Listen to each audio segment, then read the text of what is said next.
মানুষকে মাফ করে, যে মানুষকে মাফ করতে হবে, মানুষের উপরে ক্ষেপে উঠতে হবে না, এই স্বভাবে আপনাকে গড়তেই হবে যে কোনো মূল্যে। ছেলে মেয়ে, আহাল পরিবার, দেশবাসী, গ্রামবাসী, এলাকাবাসী, প্রতিশোধ নিতে হবে না। সচ্ছল অসচ্ছল অবস্থায় দান করতে হবে, রাগ দমিয়ে চলতে হবে, মানুষকে ছাড় দিতে হবে, মাফ করে দিতে হবে। আল্লাহ তাআলা এই তিনটাকে জান্নাতের মাধ্যম হিসাবে উল্লেখ করেছেন। আমি দ্বিতীয় যেটা বলতে চেয়েছি সেটা হলো এইটা, যে প্রতিশোধ নিব না, ছাড় দিয়ে যাব, মাফ করে দিয়ে যাব। শিষ্টাচারে 1 নম্বরে থাকার চেষ্টা করব, জরুরি প্রয়োজন ছাড়া।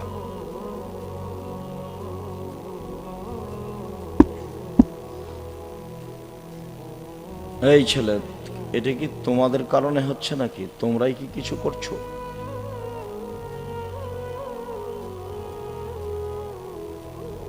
সম্মানিত দিনী ভাই বোন, অবশ্যই ছাড় দিতে হবে, প্রতিশোধ নিতে হবে না। এইটাতে থাকার জন্য আমি আপনাকে অনুরোধ জানাচ্ছি, এই জন্য যে ভালো চাল চলনের নেকি বিচারের মাঠে নেকির পাল্লায় সবচেয়ে ভারী নেকি হবে। হজের নেকি যত ভারী, ভালো চাল চলনের নেকি তার চেয়ে 1,00,000 গুণ বেশি ভারী। উমরার নেকি যত ভারী, ভালো চাল চলনের নেকি তার চেয়ে 1,00,000 গুণ বেশি ভারী। সালাত, সিয়াম, জিকির আজকার, তাসবিহ তাহলিল, এসব নেকির যত ভারী, এর ওজন যত, ভালো চাল চলনের নেকি তার চেয়ে 1000 গুণ বেশি ভারী। মানুষের পাপ নেকি বিচারের মাঠে ওজন হবে মর্মে আমি অনুরোধ জানিয়েছি যে এখান থেকে নিয়ে যাব ভালো চাল চলন। প্রতিবেশী, দেশবাসী, আত্মীয় স্বজন কারোর সাথে মন্দ আচরণে জীবিকা নির্বাহ করতে রাজি নয়। কারোর সাথে খারাপ আচরণ করে একদিন 1 ঘন্টা বাঁচতে রাজি নয়। জুলুম করে, মানুষের ওপর অন্যায় বিচার করে, মানুষের বদনাম গীবাত করে, মানুষের মান সম্মান নষ্ট করে একদিন 1 ঘন্টা বাঁচতে রাজি নয়। আল্লাহ রসুল বিদায় হজে অনেক কথা বলেছেন, তার একটা কথা বলেছেন, দেখো মানুষের মান সম্মান হচ্ছে কাবা ঘরের মান সম্মানের মতো। দেখো মানুষের মান সম্মান হচ্ছে হজের দিনের মতো। দেখো মানুষের মান সম্মান হচ্ছে মক্কা শহরের মতো। মানুষের মান সম্মান রক্ষা করার চেষ্টা করো, জাহেলিয়াতকে ভেঙে দিতে হবে। কুল্লু আমরিন মিন জাহেলিয়া, জাহেলিয়াতের যুগে যত অপছন্দ নোংরা নীতি ছিল পুরুষ নারী মিলে, সবকে আমি পায়ের নিচে রেখে দিলাম। এই ভাষণ রাসূল সাল্লাল্লাহু আলাইহি ওয়াসাল্লাম বিদায় হজে দিলেন। আমি দ্বিতীয় চেয়েছি, অবশ্যই আপনি ছাড় দিয়ে মন্দ আচরণ ত্যাগ করে যে কয়েকদিন বেঁচে থাকবেন, বেঁচে থাকার চেষ্টা করবেন, আমার জরুরি অনুরোধ। 3, আপনার ছেলে মেয়ের উপরে জাতি নির্ভর করছে। আপনি আর আমি যেভাবে ছেলে মেয়ে মানুষ করতে চেয়েছি, এইটা দিয়ে জাতি রক্ষা হবে না। বাংলাদেশের ছেলে মেয়েরা শিক্ষা অর্জন করে ঠাকুরের গান বলে, ওমা তোমার আকাশ তোমার বাতাস। বাংলাদেশের ছেলে মেয়েরা শিক্ষিত নয়। বাংলাদেশের ছেলে মেয়েরা শিক্ষা অর্জন করে শহীদ মিনার তৈরি করে। শহীদ মিনার তৈরি করে ওদের কি হবে? এখন যে 2000 মানুষ মারা গেলে এদের কোন মিনার তৈরি করতে হবে? শহীদ মিনার যদি তৈরি করতাম তাহলে সাইয়্যিদুশ শুহাদা হামজা ইবনে আব্দুল মুত্তালিব, একবারে আদম থেকে নিয়ে কিয়ামত পর্যন্ত যত মানুষ শহীদ হয়েছে, যত মানুষ শহীদ হচ্ছে, যত হবে কিয়ামত পর্যন্ত, সবার চেয়ে দামি মানুষ হলেন হামজা বিন আব্দুল মুত্তালিব। শহীদ হিসাবে শহীদ মিনার তৈরি করলে তারই শহীদ মিনার তৈরি করতাম। তাহলে আপনি জাতির জন্য ছেলে মেয়ে মানুষ করতে পারেননি।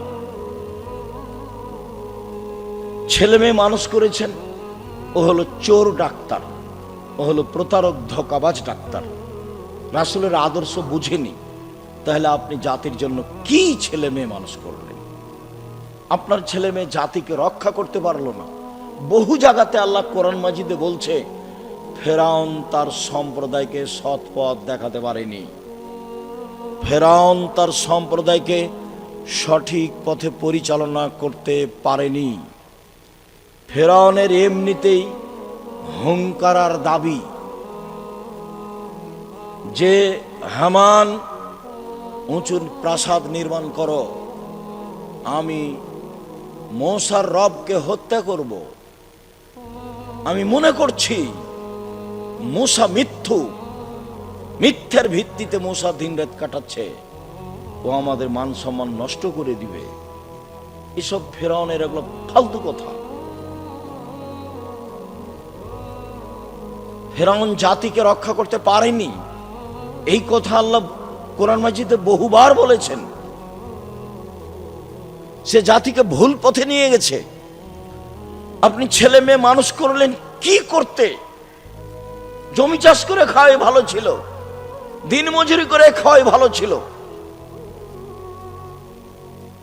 রুজি তো হয় একটা। মূর্খ মানুষও তো ব্যবসা বাণিজ্য করতে পারে, ব্যবসা বাণিজ্য করে খেত।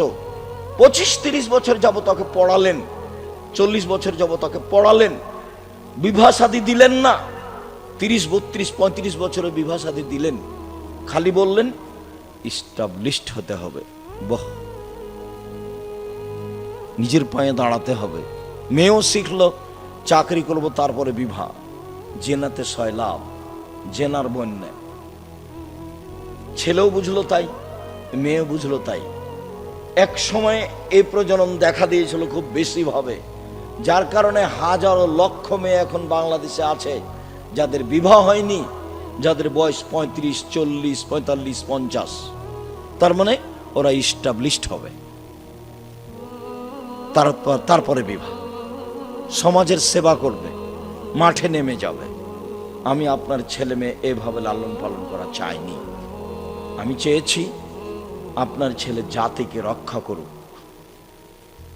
কিভাবে করবে সেটা আপনি দোয়া করেন আল্লাহর কাছে, ছেলে দোয়া করুক আল্লাহর কাছে, এবং সেই মানের বিদ্যা অর্জন করুক।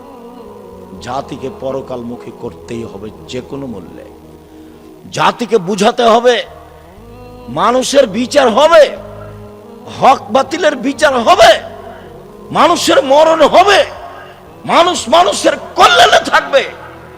মানুষ মানুষের অর্থ সম্পদ লুটে নেওয়ার জন্য জন্ম নেয়নি, শিক্ষা অর্জন করেনি। মানুষ মানুষের মান সম্মানের হানি করবে এই জন্য মানুষ জন্ম নেয়নি, এই জন্য শিক্ষা অর্জন করেনি। সব ধরনের জাহেলিয়তকে, অন্যতাকে, বর্বরতাকে, ধোঁকাবাজিকে, শয়তানিকে, জুয়াচ্চরিকে, স্বৈরাচারীকে সব আল্লাহ রাসূল বিদায় হওয়ার দিন পায়ের নিচে রেখে দিয়েছেন, বলে গেছেন জাতির সামনে শিষ্টাচার দিয়ে গেলাম। এক গিলাস পানি পান করলে 5টা বিধান লাগে। আপনি ছেলে মেয়ে এইভাবে মানুষ করেন। আব্দুল্লাহ বক্তব্যের এক পর্যায়ে অনেক পরামর্শ দিয়েছিল। তাহলে আমরা এখন কি করতে পারি? জাতিকে বাঁচাতে হলে নির্বাচন পদ্ধতির পথ ঘাটগুলি তো ভালো দেখতে পেলাম না, তো তাহলে এখন আমাদের কি হবে, আমরা কি করব? তো ভালো ভালো কয়েকটা পয়েন্ট উল্লেখ করলো যে আপাতত এইগুলো করি। ছেলে মেয়েকে মানুষ করেন জাতিকে বাঁচানোর জন্য, জাতিকে পরকালমুখী করার জন্য, জাতিকে আল্লাহকে চেনানোর জন্য, জাতিকে মোহাম্মদ সাল্লাল্লাহু আলাইহি সাল্লামকে চেনানোর জন্য। মোহাম্মদ সাল্লাল্লাহু আলাইহি সাল্লামের জন্মদিবস পালন করলো, একবার ট্রাকে উঠে মিলাদ করলো। এটা দিয়ে ও জাতির কি করলো? সিগারেটও হাতে আছে, দাড়িও চাচা আছে, রং মেখে আছে, আর বলছে মিলাদ, মিলাদ করছে। এ দিয়ে জাতি রক্ষা হবে? এটা কথা হলো? এরকম করা, হইচই করা, নবীর নামে চিল্লা চিল্লি করা, আর ওমা তোমার আকাশ তোমার বাতাস, এর আবার পার্থক্য কি? আপনার ছেলে মেয়ে প্রত্যেক দিন সকালে গিয়ে বলে, ও কালিমা তোমার আকাশ, ও কালিমা তোমার বাতাস, এটা আপনার সহ্য হয় কেমনে? আপনি কেন একটু পদক্ষেপ নেন না? ছেলে মেয়ে মানুষ করব এই জন্য যে জাতিকে শিরক মুক্ত করতে হবে। ছেলে মায়ের দুধ ছেড়ে স্কুলে যেতে না যেতেই ওর জন্মই হচ্ছে বিদ্যার জন্ম শিরক দিয়ে। কি করে জাতি রক্ষা হতে পারে? আল্লাহকে অপমান করে, নবীকে অপমান করে কি করে জাতি রক্ষা হতে পারে? এটা হয় কি করে?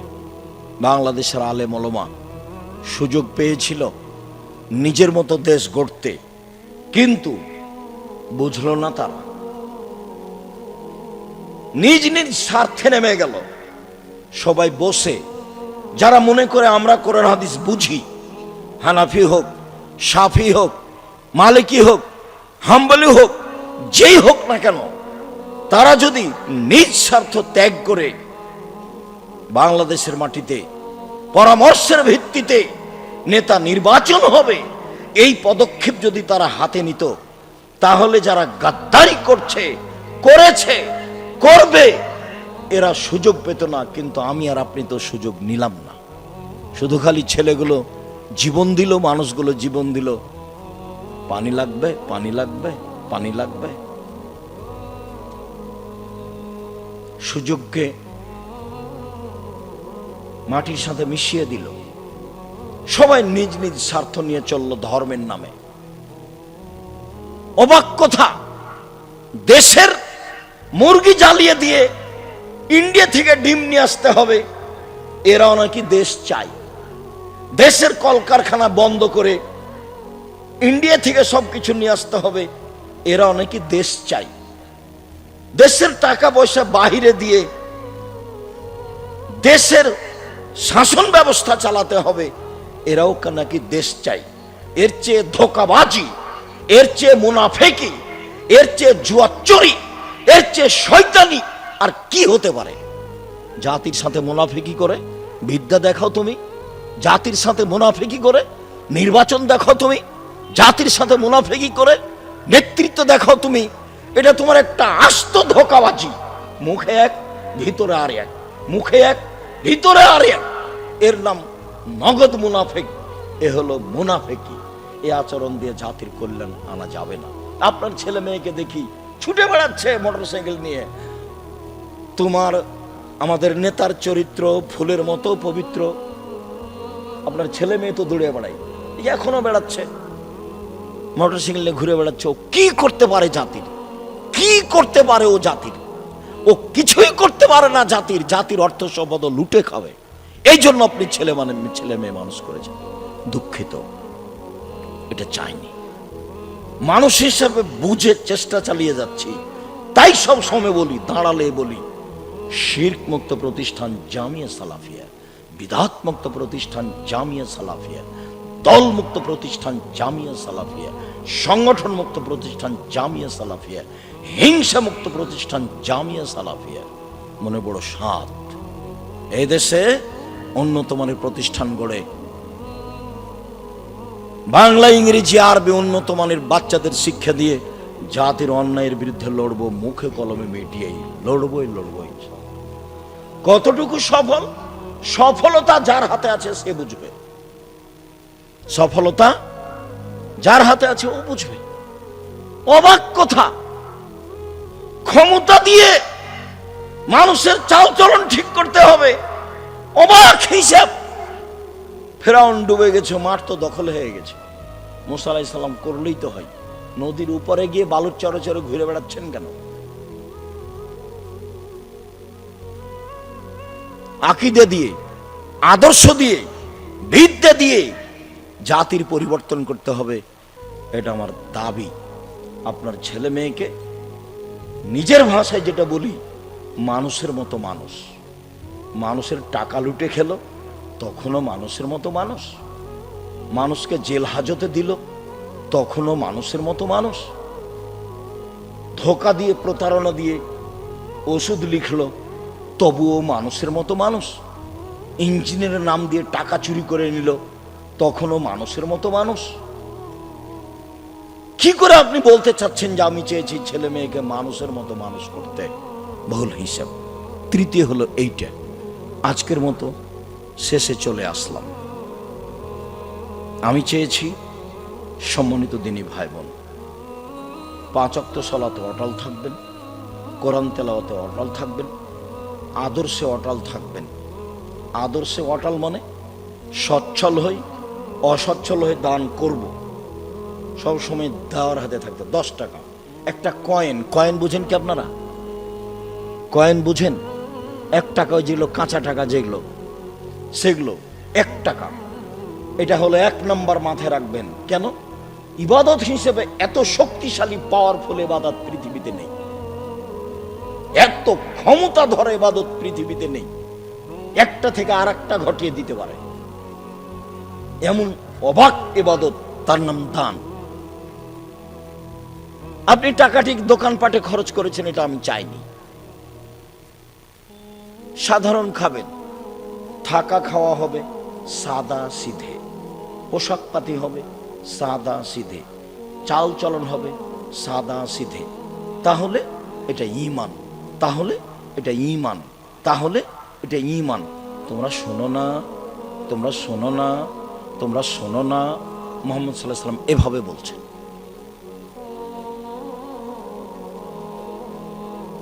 5 ওয়াক্ত সালাতে অটল, কোরআন তেলাওয়াতে অটল। আড্ডা পিটা চিরদিনের জন্য হারাম। দোকানপাটে, রাস্তাঘাটে মোবাইল নিয়ে সময় কাটানো চিরদিনের জন্য হারাম।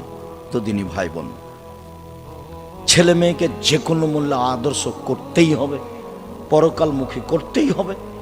আপনার ছেলে মেয়ে জাতিকে পরকালমুখী করবে, জাতিকে আল্লাহকে চিনাবে, জাতিকে নবীকে চিনাবে, জাতিকে পরকালকে চিনাবে, জাতিকে ভাগ্যকে বিশ্বাস করাবে।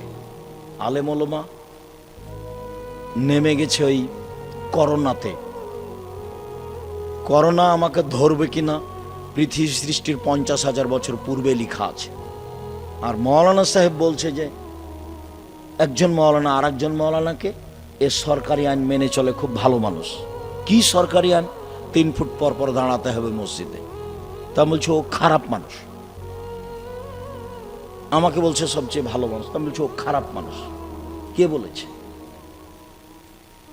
আর যদি একদিনও কাবা ঘরে পায়ে পা না মিলিয়ে দাঁড়াই, তবু এটাই নীতি, নবীর নীতি কিয়ামত পর্যন্ত পরিবর্তন করা যাবে না।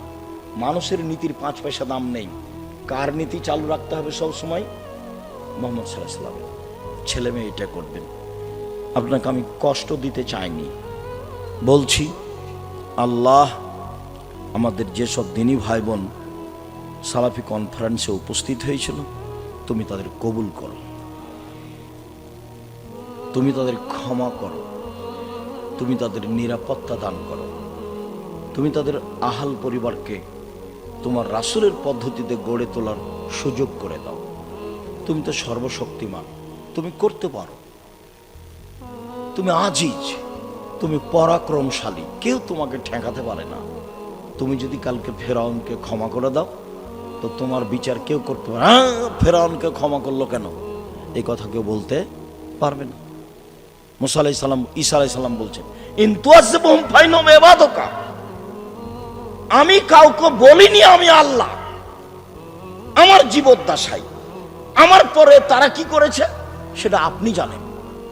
আমি মানুষকে বলিনি আমি আল্লাহ, আমার পরে তারা কি করেছে সেটা তুমি জানো। ইন তুআযিবহুম ফাইনহুম ইবাদুকা। ওদের যদি তুমি শাস্তি দাও, দাও না, তোমার বান্দা, দাও, তাতে আমার কি? তুমি ওদের যদি শাস্তি দাও তো দাও না, আমার কি করার আছে? দাও, তোমার বান্দা, তুমি দিবা শাস্তি, তো আমার কি করার আছে? ওয়াইন তাগফির লাহুম ফাইন্নাকা আনতাল আজিজুল হাকিম। আর তুমি যদি ক্ষমা করে দাও, তাহলে তুমি পরাক্রমশালী, প্রজ্ঞাময়, তোমার কেউ বিচার করতে পারে না। সারা পৃথিবীর মানুষকে যদি তুমি ক্ষমা করে দাও, তোমার সামনে কেউ মুখ খুলতে পারবে না। তুমি পরাক্রমশালী, তোমাকে কেউ পারে না। আদকে ধ্বংস করে দিয়েছ, সামুদকে ধ্বংস করে দিয়েছ, ফেরাউনকে ধ্বংস করে দিয়েছ, আইকাবাসীকে ধ্বংস করে দিয়েছ, তুব্বাকে ধ্বংস করে দিয়েছো। কত সম্প্রদায় তুমি সময়ের গতিতে ধ্বংস করেছ। আদ সামুদের ব্যাপারে কথা বলছে আল্লাহ ফেরাউনকে, যে ফেরাউন তোর চেয়ে শক্তিশালী ছিল তারা অর্থ সম্পদে, তোর চেয়ে শক্তিশালী ছিল তারা জমিনে স্মৃতি নির্মাণে। এমন স্মৃতি নির্মাণ করে চলে গেছে তারা, কিয়ামত পর্যন্ত দেখতে পাবে মানুষ। আমি মনে করি পিরামিড তাদের কথা, তাদের তৈরি, আদ সামুদের। ওদেরকে ধ্বংস করে দিয়েছে, কেউ তার বিচার করতে পারেনি। ফেরাউনকে ধ্বংস করে দিয়েছে, কেউ তার বিচার করতে পারেনি। ক্ষমতা দেখে বেঁচে লাভ নেই। ক্ষমতা যদি দেখতে চান অন্যায়, সময় আসলে রক্ষা করতে পারে না কেউ। খুলনার অঘোষিত সম্রাট এরশাদ শিকদার, সময় আসলে ধ্বংস হয়ে যায়, ক্ষমতা কেউ টিকাতে পারে না। আর আপনাদের নেতৃত্ব সময় 45 মিনিট, এ তো খুব ভালোভাবে জানেন। এই হিসেবে তো জানেন ক্ষমতা দিয়ে, এইসব ক্ষমতা দিয়ে কাজ হয় না। আল্লাহ, তুমি আমার ভাইরা যারা এসেছিল তাদেরকে তোমার পদ্ধতিতে তোমার শক্তি দিয়ে পরিচালনা করো, এটা তোমার কাছে দাবি। তারা যে উদ্দেশ্যে এসেছিল, কোনো জায়গাতে ভুল ত্রুটি থাকলে তুমি মাফ করে দাও, আর যাতে তাদের কল্যাণ আছে সেটা তুমি করে দাও। তুমি করতে পারো আল্লাহ, তুমি সর্বশক্তিমান। আমাদের ছেলেরা, শিক্ষক মণ্ডলীরা যারা আমাদের এই সালাফি কনফারেন্স লক্ষ্যে জীবন বাজি রেখে পরিশ্রম করে এসেছে, তুমি তাদের কবুল করো। আমাদের ছেলেরা অনেক কষ্ট করে গ্যালারি নানান কিছু তৈরি করেছে, দেখলেও আপনাকে ভালো লাগবে। কালকের তাদের যেগুলি অল্প সময়ের উপস্থিতি ছিল তা আপনার কাছে ভালো লেগেছে বলে আমরা মনে করি। আমরা মানুষ হিসাবে চেষ্টা চালিয়ে যাচ্ছি। আল্লাহ, তুমি আমাদের ছাত্র শিক্ষককে কবুল করো, তাদেরকে মানুষের মতো মানুষ করো, তাদেরকে এমনভাবে আলেম তৈরি করো তারা যেন জাতির কল্যাণে থাকতে পারে, তারা যেন জাতিকে পরকালমুখী করতে পারে, তারা যেন জাতিকে আল্লাহকে চিনাতে পারে। এটা তুমি করে দাও, তুমি করতে পারো। আল্লাহ, যারা প্রশাসনে রয়েছে, সহযোগিতা করেছে, তুমি তাদেরকে কবুল করো, তাদেরকে পরকালমুখী করো, তাদের আহাল পরিবারকে তুমি কবুল করো। আল্লাহ, আমরা যারা বিভিন্ন জায়গা থেকে এসেছি, তোমাকে সন্তুষ্ট করার জন্য এসেছি। যদি কোনো জায়গাতে ভুল ত্রুটি হয়েও থাকে, তাহলে মানুষ হিসাবে বলছি, তুমি আমাদের মাফ করো, তুমি আমাদের ক্ষমা করো। আমাদের যারা মারা গেছে দিনী ভাই বোন, তুমি তাদের কবরের শাস্তি মাফ করো, তুমি তাদের কবরকে প্রশস্ত করো, তুমি তাদের কবরকে আলোকিত করো। যারা আমরা অসুস্থ বাড়িতে হাসপাতালে, তুমি তাদের সেফা দান করো, আরোগ্য দান করো। যারা আমরা বেঁচে আছি, তুমি তাদেরকে তোমার রাসূলের পদ্ধতি অনুযায়ী চলার তৌফিক দান করো। তুমি আমাদের জামিয়া সালাফে কবুল করো। তুমি সর্বশক্তিমান, তুমি করতে পারো। দিনকে যেমন দিন বলি, রাত বলি না, রাতকে যেমন রাত বলি, দিন বলি না, এগুলো তুমি করতে পারো। তুমি সর্বোচ্চ ক্ষমতার অধিকারী, এটা অন্তরে দৃঢ় বিশ্বাস করে, সরিষার সমপরিমাণ সন্দেহ পোষণ না করে, তোমাকে লা শারিক ঘোষণা দিয়ে, কাদির ঘোষণা দিয়ে, আজিজ ঘোষণা দিয়ে তোমার দরবারে বলছি, জামিয়া সালাফে কবুল করো, আমাদের কবুল করো, আমাদের ছেলে মেয়েকে কবুল করো, জাতিকে কবুল করো। তোমার রহমতের অভাব নেই। তুমি রহমত দিয়ে, দয়া দিয়ে আমাদের ঢেকে আমাদেরকে পরকালমুখী করো, আমাদের প্রতি সন্তুষ্ট হও। তোমার দরবারে জোরালো দাবি, দাওয়া, দোয়া রেখে আজকের সম্মেলনের সালাফি কনফারেন্সের শেষ কথা এখানেই শেষ করলাম। সুবহানাকাল্লাহুম্মা ওয়া বিহামদিকা আশহাদু আল্লা ইলাহা ইল্লা আনতা আস্তাগফিরুকা ওয়া আতুবু ইলাইক। আসসালামু আলাইকুম ওয়া রাহমাতুল্লাহ।